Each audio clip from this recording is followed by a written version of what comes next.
નમસ્તે મિત્રો, તમારું સ્વાગત છે મારી યુટ્યુબ ચેનલમાં। આજે આપણે માહિતી મેળવવાની છે જે લોકોએ આંગણવાડીના ફોર્મ ભર્યા છે તેનું રિઝલ્ટ આવી ગયું છે, ઘણા સમયથી રાહ જોઈ રહ્યા છો, તેનું સોલ્યુશન તમને આ વિડીયોની અંદર મળી જશે। અને જે લોકોએ ફોર્મ ભર્યા છે તેનું નામ આવ્યું છે કે નહીં, રિજેક્ટ થયા છે કે પાસ થયા છે, કયા જિલ્લાની અંદર, કયા તાલુકામાં, કયા ગામની અંદર તમે ફોર્મ ભર્યા છે તેની ટોટલ માહિતી તમને આ વિડીયોની અંદર મળશે। તો સૌથી પહેલાં આપણે ગૂગલમાં વેબસાઇટ ટાઈપ કરીએ અને ગૂગલમાં તમારે ટાઈપ કરવાની રહેશે EHRA।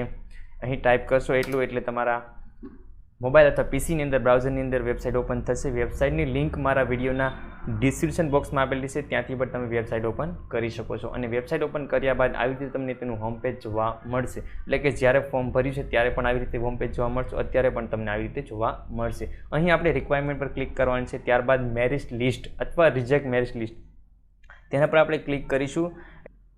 આવી રીતે બીજું પેજ ઓપન થશે, અહીં આપણે ક્લિક કરવાનું છે સિલેક્ટ એડવર્ટાઇઝ, એની અંદર આપણે ક્લિક કરશું એટલે તમારો જિલ્લાની અંદર તમારો કયો જિલ્લો છે તે તમારે જિલ્લો પસંદ કરવાનો છે। અમે અમરેલી જિલ્લાની અંદર આવીએ છીએ, તો આંગણવાડી કાર્યકર તેડાગર માટેની જાહેરાત વર્ષ 2023 અમરેલી।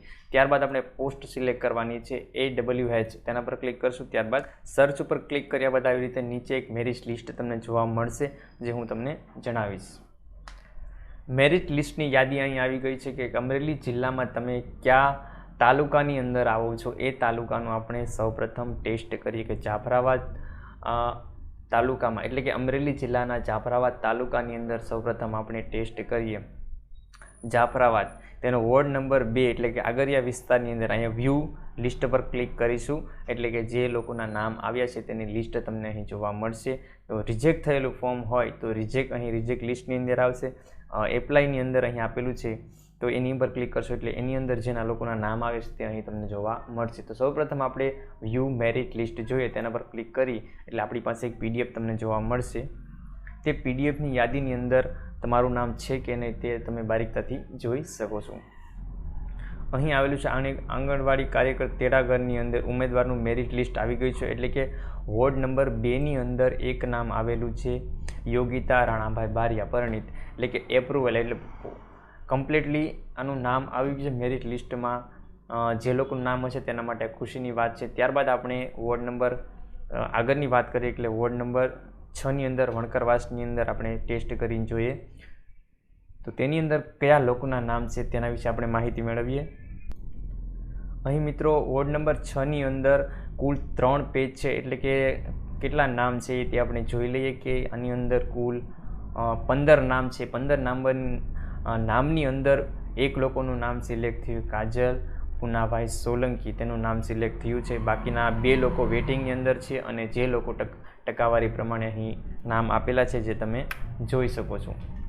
મિત્રો આવી રીતે મેરિટ લિસ્ટ અને ટકાવારી તમે જોઈ શકો છો। ત્યારબાદ આપણે આગળ વાત કરીએ તો કેવા લોકોના ફોર્મ રિજેક્ટ થયા છે તેના વિશે આપણે માહિતી મેળવીએ। તો વોર્ડ નંબર 2ની અંદર રિજેક્ટ લિસ્ટ, તેના પર આપણે ક્લિક કરીએ। મિત્રો અહીં એક હેમાલીબેન નામ કરીને છે જેના એપ્લિકેશન નંબર આપેલા છે, મોબાઈલ નંબર આપેલા છે, ત્યારબાદ તેનો એરિયા વિસ્તાર આપેલો છે અને એનું રિજેક્ટ થવાનું કારણ અહીં આપેલું છે, એટલે કે રિજેક્ટ થવું કોઈ રીતે કારણ હોય તો જ રિજેક્ટ થાય છે, એટલા માટે તમારે તેનું કારણ જોઈ લેવું, ત્યારબાદ જ તમારે એની એક્શન લેવાની રહેતી હોય છે। તે રિજેક્ટ થવાના કારણ ઘણા બધા હોય છે, એટલે કે રિજેક્ટ થવા માટે જે મેરિટ લિસ્ટ બાબતે અપીલ હોય, એટલે કે રિજેક્ટ થવાનું કાંઈ તમારે અપીલ હોય તો મેરિટ લિસ્ટ બાબતે તો એપ્લાય મારફત, એટલે કે આપણે જે ચેક કરેલું છે ત્યાંથી આપણે અપીલ નોંધવી શકાય છે, જેની ચુનાવણી જિલ્લા કક્ષાએ અપીલ સમિતિ દ્વારા રૂબરૂ સંભાળ લેવામાં આવશે। એટલે કે જો ફોર્મ રિજેક્ટ થયેલું છે તેના વિશે કંઈ અપીલ હોય તો તમે રૂબરૂ ત્યાં જઈને તમે સોલ્યુશન કરી શકો છો। ઓનલાઈન કે ઓફલાઈન અથવા કે ફોર્મ માહિતી મોકલી તેના દ્વારા કોઈ અપીલ કરવામાં આવતી નથી, એટલા માટે તમારે ખાસ નોંધ લેવું। વિડીયો ગમે તો લાઈક, કોમેન્ટ, તમારા મિત્રોને શેર કરજો। નવી માહિતી તમને આ ચેનલની અંદર મળતી રહે। તમારો દિવસ શુભ રહે। ધન્યવાદ।